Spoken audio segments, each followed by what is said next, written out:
Assalamualaikum warahmatullahi wabarakatuh. Saya Surya dengan NIM F2019-02-011. Hari ini akan mempresentasikan materi kimia medisinal, yaitu hubungan stereokimia dan aktivitas biologis. Stereokimia adalah salah satu faktor penting dalam aktivitas biologis obat. Untuk berinteraksi dengan reseptor, molekul obat harus mencapai sisi reseptor. Faktor sterik dan permukaan sisi reseptor memegang peran penting dalam menentukan efisiensi interaksi obat dan reseptor. Agar dapat berinteraksi dengan reseptor, molekul obat harus mempunyai struktur dengan derajat spesifikasi yang tinggi. Aktivitas obat tergantung dari faktor berikut. Yang pertama, stereokimia molekul obat. Yang kedua, jarak antara atom dan gugus. Yang ketiga, distribusi elektronik dan konfigurasi elektron. Perbedaan aktivitas farmakologi beberapa stereoisomer disebabkan oleh faktor berikut. 1.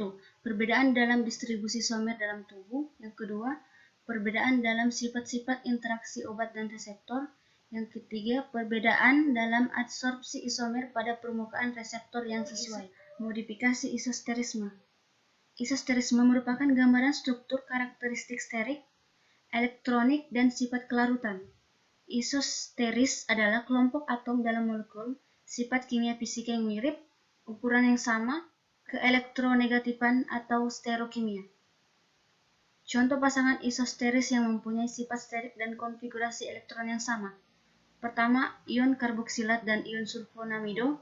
Yang kedua, gugus ketan dan gugus sulfon. Yang ketiga, gugus klorida dan gugus trifluorometil. Hal ini mungkin untuk saling dipergantikan pada modifikasi struktur molekul obat. Prinsip isosterisme terdiri dari 3, yaitu yang pertama, mengubah struktur senyawa hingga didapatkan senyawa dengan aktivitas biologis yang dikehendaki. Yang kedua, mengembangkan analog dengan efek biologis yang lebih selektif. Yang ketiga, mengubah struktur senyawa hingga bersifat antagonis terhadap antimetabolit. Friedman 1951 memperkenalkan istilah biosterisme, yaitu pergantian gugus fungsi dalam struktur molekul yang spesifik aktif dengan gugus lain akan menghasilkan senyawa baru dengan aktivitas biologis yang lebih baik. Berger tahun 1970 mengklasifikasikan bioisosterisme.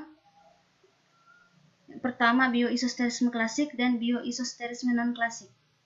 Hans mengklasifikasikan bioisosterisme berdasarkan persamaan kualitatif dan kuantitatif melalui parameter sifat kimia fisika, yaitu yang pertama, isometrik bioisosterisme.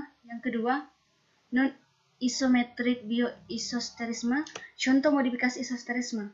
Yang pertama, pergantian gugus sulfida pada cincin feniltiazin dan tioxaten dengan gugus etilen. Yang kedua, turunan dialkiletilamin. Yang ketiga, turunan ester etiltrimetilamonium. Yang keempat, obat antidiabetes turunan sulfonamida. Yang kelima, prokain dan prokainamid. Yang keenam, antimetabolit purin. Isosterisme dan aktivitas biologis obat. Dikenal beberapa macam struktur isosterisme, yaitu pertama, isomer geometrik dan aktivitas biologis. Isomer yang disebabkan adanya atom atau gugus yang terikat secara langsung pada suatu ikatan rangkap atau dalam sistem alisiklik membatasi gerakan atom dalam mencapai kestabilan hingga terbentuk isomer cis-trans. Yang kedua, isomer konformasi dan aktivitas biologis merupakan isomer yang terjadi karena adanya perbedaan pengaturan ruang atom atau gugus struktur molekul obat. Isomer ini stabil pada struktur senyawa non-aromatik. Yang ketiga, dia stereoisomer dan aktivitas biologis. Gugus yang mempunyai 2 atau lebih pusat atom asimetrik, gugus fungsional dan reaksi yang sama. Gugus-gugus terletak pada ruang berbeda sehingga mempunyai sifat fisik, kecepatan reaksi, dan sifat biologis yang berbeda. Yang keempat yaitu isomer optik dan aktivitas biologis. Merupakan isomer yang disebabkan oleh senyawa yang mempunyai atom C asimetrik. Isomer ini sifat kimia fisikanya sama dan berbeda dalam memutar cahaya terpolarisasi. Isomer optik mempunyai aktivitas biologis karena perbedaan interaksi isomer dan reseptor biologis. C. Jarak antara atom dan aktivitas biologis. Pada beberapa tipe kerja biologis, jarak antara gugus fungsional molekul berperan terhadap aktivitas biologis obat. Diperkirakan, jarak identitas atau jarak antara ikatan peptida struktur protein memanjang. Contoh, 1. Obat parasimpatomimetik. Yang kedua, obat kurare. Yang ketiga, hormon estrogen non-steroid. Demikian dari presentasi saya, lebih dan kurangnya mohon dimaafkan. Wabillahi taufiq wal hidayah. Wassalamualaikum warahmatullahi wabarakatuh.